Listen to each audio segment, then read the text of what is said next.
Good afternoon all of you. आज हम marginal economics के अंदर पढ़ेंगे मोनोपोली के बारे में। मैंने आपको पिछली क्लास में perfect competition and imperfect competition के बारे में समझाया था कि परफेक्ट कंपटीशन और इम्परफेक्ट कंपटीशन क्या होता है। आज के इस लेक्चर में हम पढ़ेंगे मोनोपोली के बारे में। मोनोपोली, जिसको आप हिंदी में एकाधिकार कहते हैं। एकाधिकार मतलब जिसका अधिकार एक व्यक्ति के पास हो, सिर्फ और सिर्फ आपके पास वो अधिकार है कि आप ही उस बिजनेस को अपने हिसाब से किस तरीके से आप चला सकते हो, उसे आप क्या कहोगे? एकाधिकार, या जिसे आप क्या कहोगे? मोनोपोली कहोगे। तो मोनोपोली वर्ड जो है वो टू वर्ड के कॉम्बिनेशन से बना है। मोनोपोली वर्ड टू वर्ड के कॉम्बिनेशन से बना है। It is refer to Latin word. Monopoly word जो है वो लैटिन वर्ड से लिया गया है, जिसका मीन्स होता है टू वर्ड के कॉम्बिनेशन से मिलके बना है, दैट मीन्स मोनोपोली। और जो कि जिसको आप क्या बोलते हो? मोनोपोली बोलते हो। मोनो एंड पोली दो वर्ड के कॉम्बिनेशन से बना है। The word monopoly is the Latin word. It is a composed of two words, mono and poly. जब आप ये मोनोपोली वर्ड कहाँ का है? लैटिन वर्ड है, लैटिन से लिया गया वर्ड है, और ये दो वर्ड के कॉम्बिनेशन से मिलकर बना है मोनो एंड पोली। जब आप मोनो की बात करते हैं तो mono means single and poly means seller. Mono मतलब सिंगल, एक व्यक्ति, एकलौता व्यक्ति, और पोली मीन्स सेलर, जो विक्रेता, जिसको आप हिंदी में बोलते हैं, जो कि क्या कर रहा है? सेल कर रहा है बिजनेस में। तो ये दोनों वर्ड को मिलके ये दोनों चीजें जब मिल जाती है तो उसे आप क्या बोलते हो? मोनोपोली बोलते हैं। या वो दोनों चीजों मिलके क्या बनाते हैं? एकाधिकार बनाते हैं। तो जब बेसिकली हम मोनोपोली की बात करते हैं तो मोनोपोली के अंदर आता है कि आप जब बिजनेस स्टार्ट कर रहे हैं तो उसमें आप अपना बिजनेस किस तरीके से चला रहे हैं, साथ ही साथ उस बिजनेस को चलाने के लिए सिर्फ और सिर्फ आपके पास उसका अधिकार है, या उसको जो है वो रन किस तरीके से करना है, या आपको किस तरीके से प्रॉफिट अर्न करना है। तो ये सारी चीजें जो है वो मोनोपोली के अंदर आती है। बेसिकली देखा जाए तो मोनोपोली मीन्स एक ऐसा व्यक्ति या एक लौता एक ऐसा व्यक्ति जो सिर्फ और सिर्फ वही बिजनेस को जो है वो चला सकता है, या सिर्फ वही जो है उस प्रोडक्ट को सेल कर सकता है। तो एकाधिकार मतलब एक व्यक्ति को दिया गया अधिकार क्या कहलाता है? आपका मोनोपोली कहलाता है। और जब आप मार्केट कंडीशन की बात करते हो तो मार्केट कंडीशन कैसी होती है? मोनोपोलिस्टिक कंडीशन होती है। जब आप मार्केट में जाते हैं तो मार्केट में जो बिजनेसमैन रहते हैं उनके पास क्या है? एकाधिकार है, विच इज कॉल्ड मोनोपोली। उनका खुद का बिजनेस है, उनकी खुद की मोनोपोली है, उनके खुद को अधिकार है। मोनोपोली मतलब अधिकार देना। तो जब आप अधिकार की बात करते हो मीन्स आपको जो बिजनेसमैन है उसको खुद को सारी चीजों को मैनेज करने का और सारी चीजों को चलाने का खुद को अधिकार है, तो उसे आप क्या कहोगे? मोनोपोली कहोगे। नेक्स्ट हम बात करते हैं इसके काइंड्स की, यानी कि इसके टाइप्स की। जब आप मोनोपोली की बात करते हैं तो कौन कौन से ऐसे टाइप्स होते हैं, या टाइप्स ऑफ मोनोपोली की बात की जाए तो किस किस टाइप्स के मोनोपोली जो है वो होते हैं? तो फर्स्ट है नेचुरल मोनोपोली। नेचुरल मोनोपोली मतलब प्राकृतिक मोनोपोली, ऐसी मोनोपोली जो कि नेचुरल है, स्वाभाविक से। जब आप मार्केट कंडीशन में जाओगे तो मोनोपोली होना स्वाभाविक है, इट्स नेचुरल कि वो मोनोपोली कंडीशन जो है वो होगी। आपके पास अधिकार होना इट्स नेचुरल फैक्ट। जब आप मार्केट में बिजनेस एस्टैब्लिश करेंगे तो आपके उसमें मोनोपोली होगी, ये क्या है? एक नेचुरल फैक्ट है, तो उसे आप क्या कहोगे? Natural monopoly. ये किस तरीके की मोनोपोली होती है? ये सभी प्रकार की बिजनेस में वर्क करती है। आपका किसी भी प्रोडक्ट का बिजनेस हो, आपका किसी भी तरह का बिजनेस जो है वो आप स्टार्ट कर रहे हो, उसके अंदर नेचुरल मोनोपोली जो है वो नेचुरल है, कंपल्सरी है, या आप इसको कंपल्सरी बोल सकते हैं, या एक नेचुरल कंडीशन है कि जब आप बिजनेस को स्टैब्लिश करेंगे तो मोनोपोली होना तो कंपल्सरी है, नेचुरल ही है। नेक्स्ट हम फिर बात करेंगे लीगल मोनोपोली।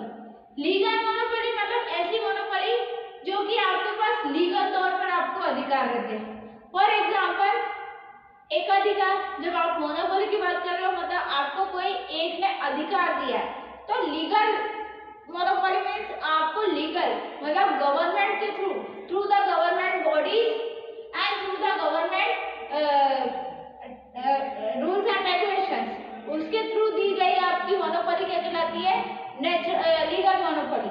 तो जब आप लीगल मोनोपोली की बात करते हैं तो फॉर एग्जाम्पल उसके अंदर आता है आरबीआई। अब जो आरबीआई है उसने जो सारी गवर्नमेंट ने आरबीआई को क्या किया है?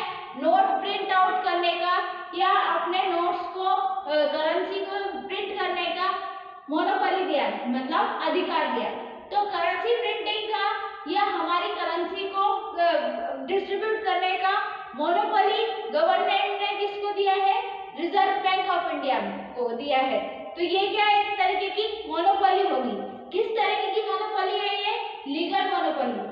लीगल मीन्स गवर्नमेंट के एस्पेक्ट्स के थ्रू या थ्रू द गवर्नमेंट बॉडीज के रूल्स एंड रेगुलेशंस को फॉलो करते हुए जो मोनोपोली जो है गवर्नमेंट को दी जाती है, गवर्नमेंट ने रिजर्व बैंक ऑफ इंडिया को दी है, वो कैसी मोनोपोली है? Legal monopoly.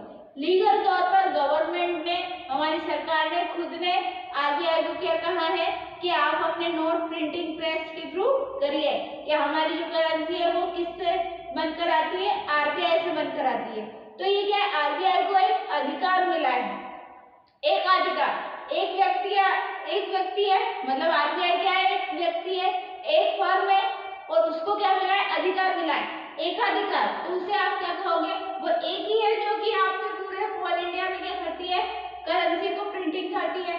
तो ये क्या ऐसी मोनोपोली होगी जब आप एकलौते हो जो कि सारे अधिकार को कंट्रोल कर रहे हो या सारी मार्केट कंडीशंस को कंट्रोल कर रहे हो, तो उसे आप क्या कहोगे? मोनोपोली कहोगे। तो उस चीज को क्या कहा जाता है? मोनोपोली कहा जाता है। तो जब लीगल तौर पर आप मोनोपोली करते हो यानी कि गवर्नमेंट की बॉडीज को या गवर्नमेंट के रूल्स एंड रेगुलेशंस को फॉलो करते हुए जब आप मोनोपोली करते हो तो उसे कहा जाता है लीगल मोनोपोली। नेक्स्ट हम फिर बात करेंगे पब्लिक मोनोपोली। अब पब्लिक मोनोपोली, पब्लिक मीन्स जो नॉर्मल पब्लिक रहती है उसकी कोई मोनोपोली। अब पब्लिक मोनोपोली जब आप non government and non private, जब दोनों चीज मिलके कोई, आप बोलते ना public sector and private sector, तो कोई ऐसी बिजनेस जो कि आपने पब्लिक तौर पर स्टार्ट किया है, तो पब्लिक मोनोपोली किस टाइप की मोनोपोली होती है? जहां पर आपको क्या पब्लिकली अधिकार मिलता है। पब्लिकली इन द सेंस कि आधा अधिकार आपका क्या होगा? गवर्नमेंट का होगा और आधा अधिकार कैसा होगा? आपका खुद का होगा। तो ऐसी मोनोपोली क्या कहलाती है? पब्लिक मोनोपोली कहलाती है।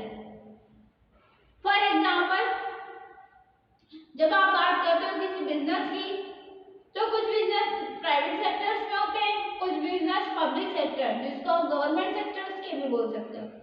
बट जब आप जनरली बात करते हैं पब्लिक सेक्टर्स की, तो पब्लिक सेक्टर्स में अगर कोई इंसान खुद अपना बिजनेस स्टार्टअप कर रहा है और गवर्नमेंट से वो परमिशन ले रहा है, तो उसमें मोनोपोली कैसी होगी?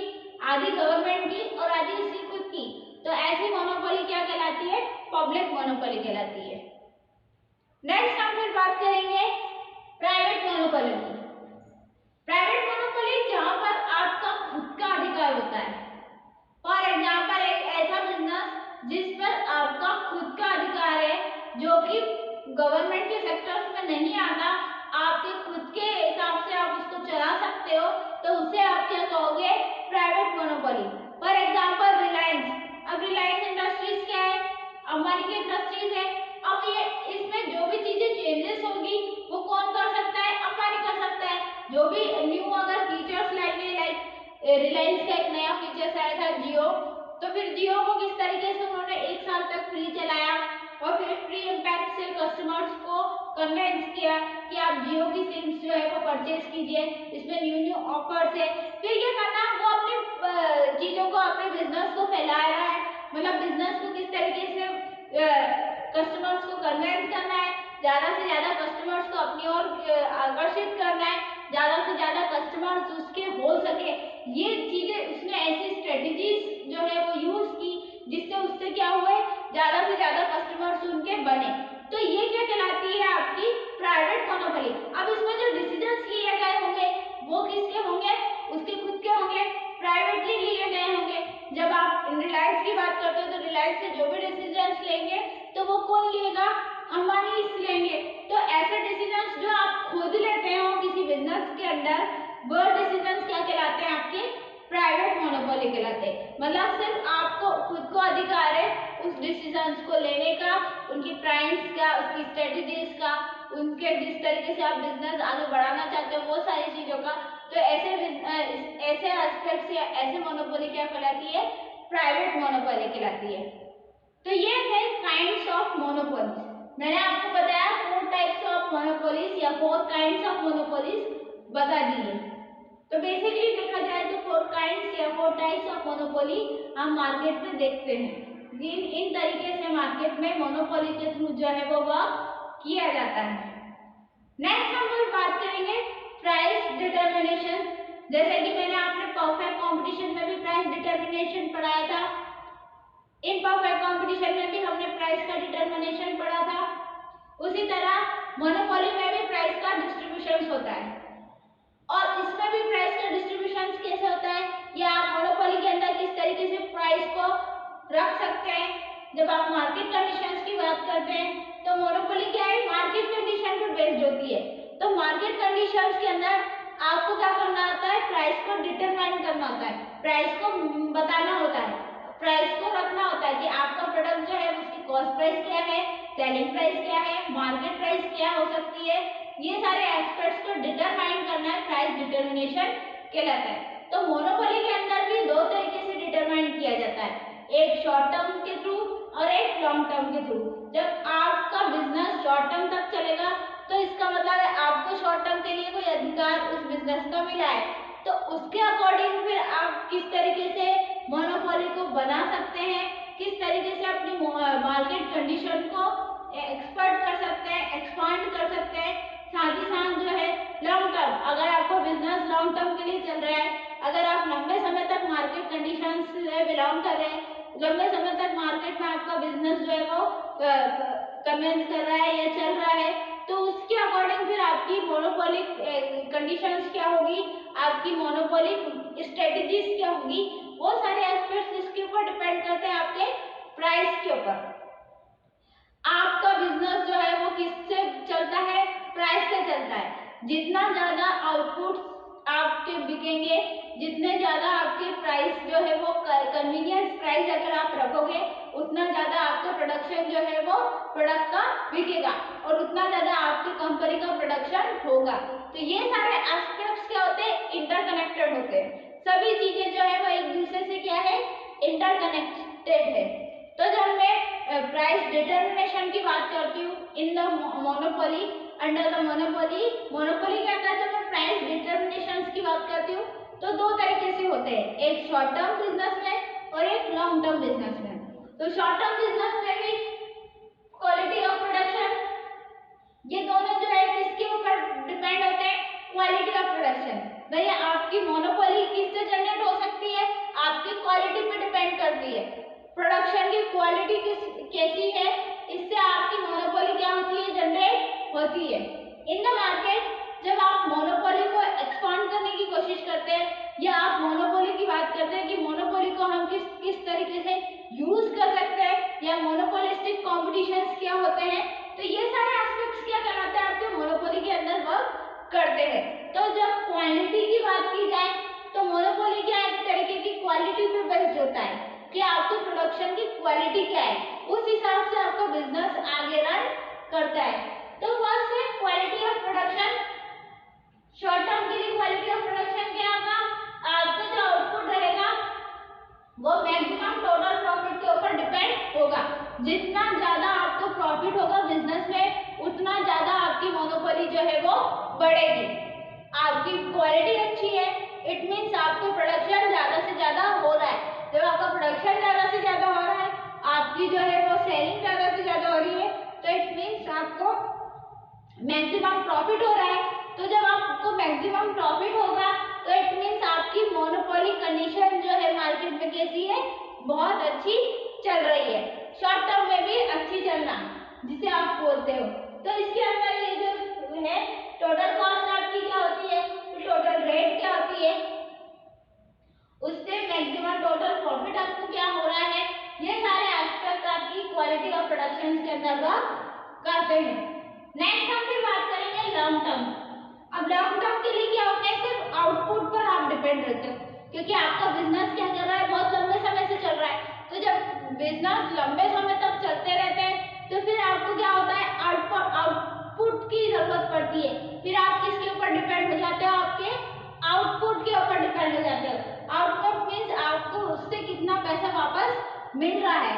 तो वापस आपको आउटपुट जो है वो कितना हो रहा है, इसके ऊपर आप कैसे होते हैं, लॉन्ग टर्म मार्जिनल कॉस्ट। आपकी मार्जिनल कॉस्ट लॉन्ग टर्म के लिए आपको कैलकुलेट करनी पड़ेगी।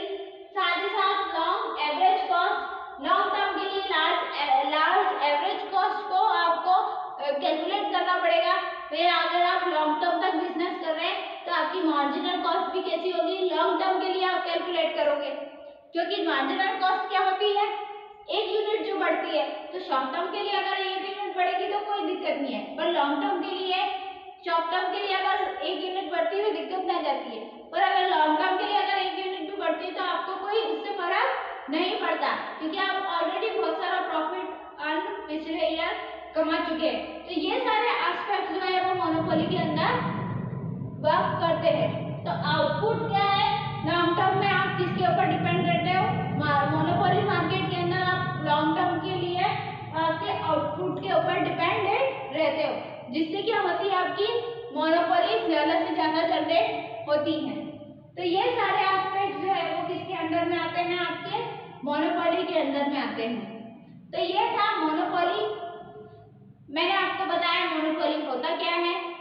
मोनोपोली बेसिकली देखा जाए तो एक लैटिन वर्ड है जो कि दो वर्ड के कॉम्बिनेशन से बना है, mono and poly. Mono means single and poly means seller. जो सिंगल सेलर्स होते हैं उनको जो अधिकार होते हैं उसको ही आप एकाधिकार या मोनोपोली बोलते हैं। नेक्स्ट में हमने पढ़ा था टाइप्स या काइंड्स ऑफ मोनोपोली, किस किस टाइप्स के काइंड्स के मोनोपोली होते हैं। फर्स्ट हमने पढ़ा नेचुरल मोनोपोली, जो कि नॉर्मल रूप से होते हैं, आपको सभी को जब आप बिजनेस करेंगे तो कुछ ना कुछ अधिकार मिलते ही मिलते हैं। फिर लीगल मोनोपोली, जो लीगल रूप से गवर्नमेंट की बॉडीज आपको कुछ अधिकार देती है तो उसे आप लीगल मोनोपोली कहते हैं, for example RBI. Third is public monopoly, जब पब्लिक के थ्रू आपको या कोई पब्लिक बिजनेस कर रहे हैं आप उसके थ्रू अगर आपको कोई मोनोपोली मिलता है तो which is called public monopoly. Next is private monopoly, जब आपकी खुद की प्राइवेट ऑर्गेनाइजेशन है उसमें जो आप अधिकार बनाएंगे वो भी आपके खुद के होंगे, जो भी डिसीजंस होंगे वो भी आपके खुद के होंगे, तो वैसे डिसीजंस या वैसी मोनोपोली क्या कहलाएगी, आपकी प्राइवेट मोनोपोली। फिर नेक्स्ट हमने बात किया था प्राइस डिस्क्रिमिनेशन। मोनोपोली के अंदर आप किस किस तरीके से प्राइस को डिस्क्रिमिनेशन करते हैं, डिटरमाइन करते हैं, long term and short term के अंदर। जब आप मोनोपोली मार्केट के अंदर बिजनेस करते हैं तो उसमें long term and short term दो तरीके से प्राइस को डिटरमाइन करते हैं, जिससे आपको बिजनेस क्या होता है, मोनोपोलिस्टिक कंडीशंस के थ्रू अच्छे से चल पाता है, क्योंकि आपको खुद को उसका अधिकार रहता है। तो उस तरीके से आप क्या करोगे, अच्छे से सारे डिसीजंस भी लोगे।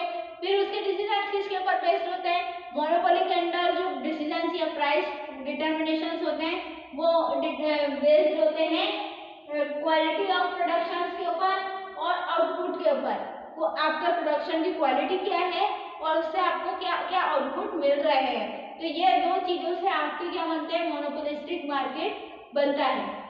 नेक्स्ट क्लास में, नेक्स्ट वीडियो में हम जानेंगे मोनोपोलिस्टिक के बारे में, या मोनोपोलिस्टिक कॉम्पिटिशंस क्या होते हैं। थ्रू द मोनोपोली या मोनोपोली को यूज करते हुए कौन कौन से कॉम्पिटिशंस जो है वो बिजनेस एंटरप्राइजेस में लिए जाते हैं या किए जाते हैं। तो तब तक के लिए thank you so much and please watch the video and share the link. Thank you.